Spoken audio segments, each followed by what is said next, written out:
Candice, I'm so excited about this conversation. I've been wanting to have it for a while because I think you have one of the most mindful approaches when it comes to building connections on LinkedIn. And we connected because of a post on LinkedIn Jail, and I thought your outreach was a delight, especially with everything that happens on LinkedIn. So I thought we could start there. Let's talk about LinkedIn Jail and that initial outreach that you typically do when you connect with people. Okay. I have a story to tell about the LinkedIn Jail. Actually, Dan Sanchez, we were just talking in the pre-conversation to this about him. It was his employee that this happened to.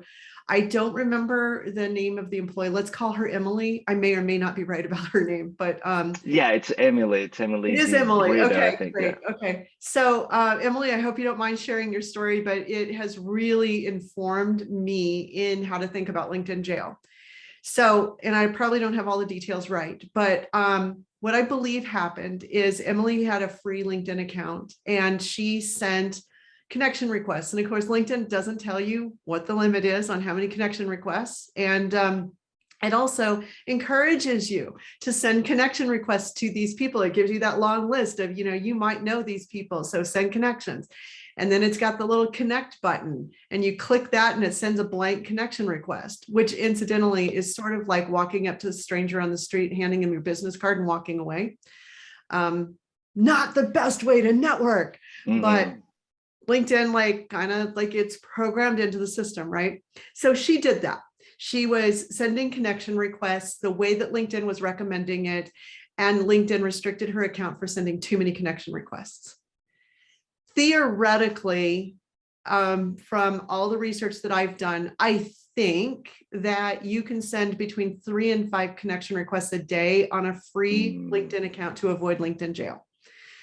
I don't know how many Emily sent, but she got a restriction. So what that means is LinkedIn sends you an email saying, hey, your account has been restricted because you violated our terms. You sent too many connection requests. And it'll set a date for when you can get back into your account. And usually that first restriction is pretty brief, few hours. So she gets back into her account. She changes that behavior, right? She's like not the type of person that's going to try to be pushing the envelope. So she reduces the number of connection requests that she's sending in accordance with that rule. Then Dan had her, or somebody over there had her go and curate profiles to just create a curated list of what their internal company should be following, which I thought was a brilliant idea. It's like, who should we all be paying attention to in the company? And because those profiles are posting things that are going to really educate and inform our team. Brilliant idea. So she had a whole bunch of tabs open. From what I could tell, I communicated back and forth with her. I think she had roughly 70 tabs open. Of course, she doesn't know exactly how many either. She gets another LinkedIn alert that says, oh, you had too many tabs open. This behavior is mimicking the way that bots or automation works on LinkedIn. So we're restricting your profile again. I think this is what I suspect. I don't know this for certain, but I've seen this happen with others. I think what may have happened is that she triggered that sequence, but it didn't either. She didn't see it in her email because it probably comes in on the social tab and you don't necessarily keep an eye on that tab if you're in Gmail. And then, or there's a delay in LinkedIn's delivery of those emails. So I think what may have happened is she triggered that violation twice before she saw the first violation. And so I think that she got 2 violations, and it seems to be, again, LinkedIn doesn't publish this, so I'm just surmising it based on what I've seen. I've been asking a lot of people on LinkedIn, what happened when you got your account restricted? It seems to be a 3 strikes and you're out. Now, I don't know, those strikes for her came in a fairly close time frame.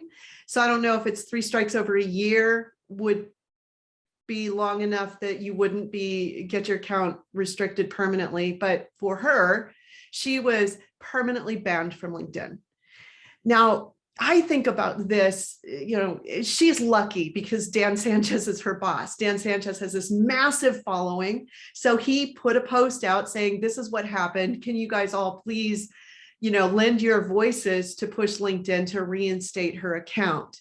It took quite a while, multiple weeks, for her to get her account reinstated. And honestly, it's only because so many people piled on and it got LinkedIn's attention. It's not that LinkedIn is evil or something like that. It's just that with 840 million profiles, it's kind of hard to get their attention. They're busy, right? So she got her account reinstated, thank goodness. And she's being very cautious now, I'm sure. For me, I don't have Dan Sanchez as a boss. I don't have Dan's cell phone number. So if I got my account restricted, I don't know that I would be able to recover it. And I bet that most of the people listening to us today are in the same boat. And I want you to ask yourself, what would happen, not just to your current position, but to your long-term career if you were permanently banned from LinkedIn? Yeah, it is. It is scary, and it's good we're having this conversation because I was on the other side of that. I also was using LinkedIn and mindfully just to connect with people, and I saw her messages and I got those restrictions as well, and I got banned permanently, and I was in that position. I honestly, at some point, I read a lot of the Stoics, and I was laughing because I thought, well, this is just an exile, right? When an emperor would exile somebody, and I have to take it like Epictetus would say, well, good, now I have time to focus on other ways of connecting with people, and we'll see what happens. But it was scary because, and of course, I went through all the phases of denial and all of that. But at some point, it's scary because a presence on LinkedIn, let's say even if you don't use it for anything, you never log in, you don't respond to anybody. It's just so valuable for in your professional career for people to just go there and see who you are and what you do. So that was scary. I think what happens is that, which makes sense, they want to make the experience good for everybody. And there's a lot of people spamming, and there's a lot of people using technology to do those things, right? Like those behaviors, too many messages, too many connections, too many profile views. And then that triggers some type of algorithm, and then they flag you, hey, warning number one. And if that keeps looking like it's a bot, then they just ban you. And it is scary because their technology is so good. I tried creating other accounts with other emails just to be able to connect with people, because I had, in our team, we had some accounts that we managed, some company accounts, and I couldn't log in to check on them. So I was like, what? This is really impacting my work. Right. So I had to, I tried to create other ones, and they probably have your IP, and they kept blocking me from all the other accounts. So I was like, what, am I gonna have to set up a VPN and create some other account? And I finally was able to create one from another computer, and then I don't know how 2 weeks later they knew it and they blocked that one too. Wow. So they are really good at that. It's scary how much, I don't know how they do it, and they triangulate the connections or something. But then, so I just gave up. I said, okay, I'm gonna live life without LinkedIn, and we'll have somebody in our team build their presence there, and they'll be our gateway, and I'll just do something else. So after a while, I tried again. This was several emails back and forth with a support person, because I was telling them, can you check manually? Because it looked like it was a bot, because I was doing what the Justin Welch's course recommend. Just put everybody that you want to interact with on a tab, and in the mornings or a certain time, just go through them, see their last activity, and engage with them. So that's what I was doing. You had a bunch of tabs open. And that probably looks like a bot. And then the other thing I did is that I switched my profile a little bit, and I want to rank for different things. So I did a campaign. I contacted all my classmates from grad school, some of my colleagues, and I told them, hey, if you feel comfortable, could you please endorse me for these skills that are on my profile? If not, it's okay, I understand. But if you could, that would help me. So I sent a bunch of those messages with a little bit of a personalization at the beginning, and I got a lot of endorsements. I got all up those skills. Everybody responded to me because it's people that I know personally.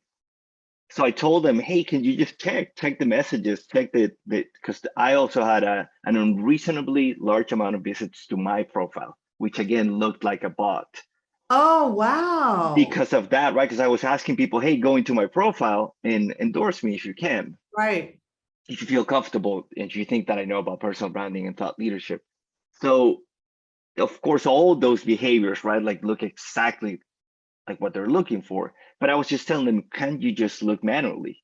And then suddenly this guy was just, and I understand it's their job. They probably, I don't know how many of this they have that they have to ban. I think now I read the other day that they're even creating fake people with Yes. AI to create. Yeah, and we should talk about that because that's a real problem. And I get it, it's crazy. But then I don't know how many months later, I think it was 3 or 4, I said, let me just try again.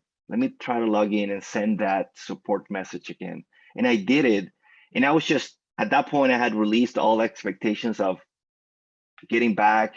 I was just thinking I'm going to live life without LinkedIn. And I guess this guy did the manual work. And so, hey, yeah, this is not a bot.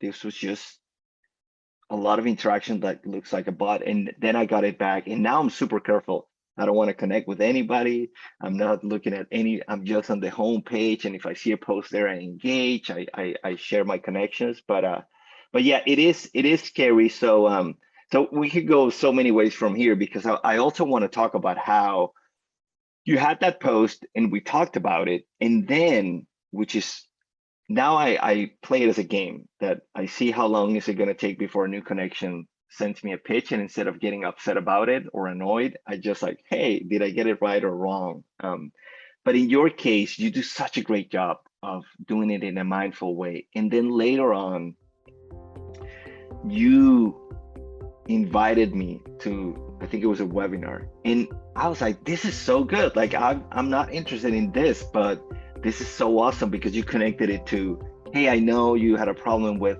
this. We're actually having a conversation on how to do it without facing that problem. So I was like, this is brilliant. This is the exact way to do it. So